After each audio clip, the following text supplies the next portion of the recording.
حاضرین سامعین، آج مجھے جس موضوع پر اظہار خیال کا موقع ملا ہے وہ ہے قائد اعظم کا پاکستان۔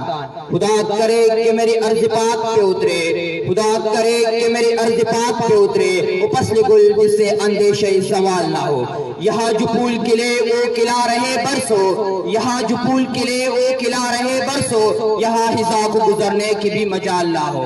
خدا کرے کہ میرے ایک بھی ہم وطن کے لیے، خدا کرے کہ میرے ایک بھی ہم وطن کے لیے حیات جرم نہ ہو، زندگی وبال نہ ہو۔ جناب صدر علامہ محمد اقبال قصور پاکستان ہے، انہوں نے پاکستان کا تصور پیش کیا۔ قائد اعظم محمد علی جناح اس کے معمار ہے، کیونکہ قائد اعظم ہی تھے جنہوں نے خیالی تصویر میں حقیقت کے رنگ بھرے۔ ان دونوں رہنماؤں نے اسلام ہی کو اس ملک کی بقا اور قیام کا ذریعہ قرار دیا۔ قائد اعظم نے ہمیں ترقی کرنے کے لیے تین سنہرے اصول دیے: یقین، اتحاد اور تنظیم۔ ان تین اصولوں کی کرنیں آفتاب رسالت ہی سے پھوٹتی اور نکلتی ہے۔ جناب صدر، پاکستان اللہ کا انعام ہے جو ہمیں قائد اعظم کے سیاسی تدبر اور عظیم الشان حوصلے کی بدولت ملا ہے۔ اس کی مٹی میں لاکھوں شہیدوں کا لہو ہے، ہزاروں صحابیوں نے اپنی سہاگ کی قربانی دے کر دنیا کے ماتھے پر میرے پاکستان کو جمر کی طرح سجایا ہے۔ یہ وطن پاکستان قائد اعظم کی امانت ہے، لیکن آج ہم کھلا اس بات کا اقرار کرتے ہیں کہ ہم نے اس امانت میں خیانت کی ہے۔ قائد اعظم کے پاکستان کو عظیم تر بنانے کی بجائے دولت کر دیا ہے، اس کو اسلام کا قلعہ بنانے کی بجائے صبائیت اور عصبیت کی نظر کر دیا ہے۔ جناب صدر، آج پاکستان کو دیکھتے ہیں تو ہمارا دل خون کے آنسو ہوتا ہے۔ گمان ہی نہیں ہوتا کہ ملک کلمے کی بنیاد پر بنا ہے، کیونکہ آج پورا ملک نفرت اور اختلافات کی آگ میں سلگ رہا ہے۔ یقین، اتحاد اور تنظیم کے وہ سنہرے اصول جو قائد نے ہمیں دیے تھے، اس کا ہم نے ستیہ ناش کر دیا ہے۔ لوٹ کسوٹ اور رشوت بازاری عروج پر ہے۔ آج قائد اعظم کا پاکستان اور پاکستان ہی نہیں لڑ رہا جس کا خواب علامہ محمد اقبال نے دیکھا تھا۔ آج ہماری خودغرضی کی وجہ سے پاکستان تو لخت ہو چکا ہے۔ بقول شاعر، کیا اس لیے تقدیر نے چنوائے تھے جن کے، کیا اس لیے تقدیر نے چنوائے تھے جن کے، بن جائے نشیمن تو کوئی آگ لگا دے۔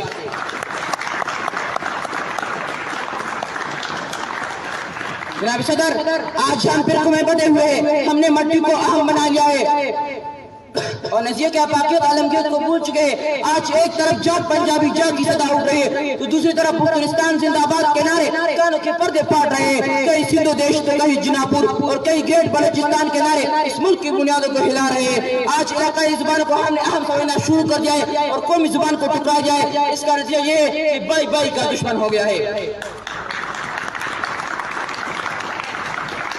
جناب صدر، قومی زبان اور علاقائی زبان میں ربط ضروری ہے، کیونکہ دونوں مل جل کر رہتی ہے اور نکلتی ہے۔ اگر ان کو آپس میں لڑا دی جائے کہ یہ ملک کی سالمیت کے زیر قیادت سے کم نہیں۔ آج پاکستان میں لسانی اختلافات عروج پر ہے۔ آج وطن کی بجائے ان سے محبت کی خوشبو سے خالی ہو رہی ہے، دلوں میں دیواریں اٹھ رہی ہے، قومی مفاد کو نقصان پہنچایا جا رہا ہے۔ تعصب کی وجہ سے اتحاد رفاق کو نقصان پہنچ رہا ہے۔ تعصب کی آگ نے پورے ملک کو اپنے لپیٹ میں لے لیا ہے۔ بقول شاعر، آگ گر گر میں تعصب کی لگا کر ہم سب، آگ گر گر میں تعصب کی لگا کر ہم سب اب کڑے سوچ رہے ہیں کہ بجھائے کیسے۔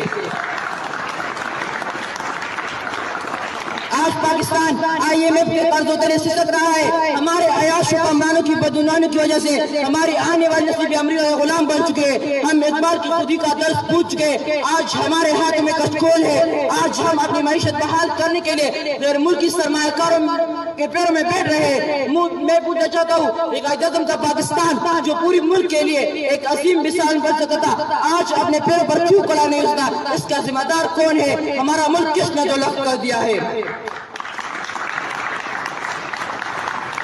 جناب صدر، ہونا تو یہ چاہیے تھا کہ ہم ایشیا کا ٹائگر بنتے، لیکن ہم اندھورے انتشار اور اپنا تفریح کی وجہ سے ذلیل و خوار ہو رہے ہیں، قرض و ترے دب رہے ہیں، ہمارے کارخانے دم توڑ رہے ہیں۔ دہشت گردی اور سیاسی عدم استحکام کی وجہ سے ملک کی سالمیت و حقات لاحق ہو چکے ہیں۔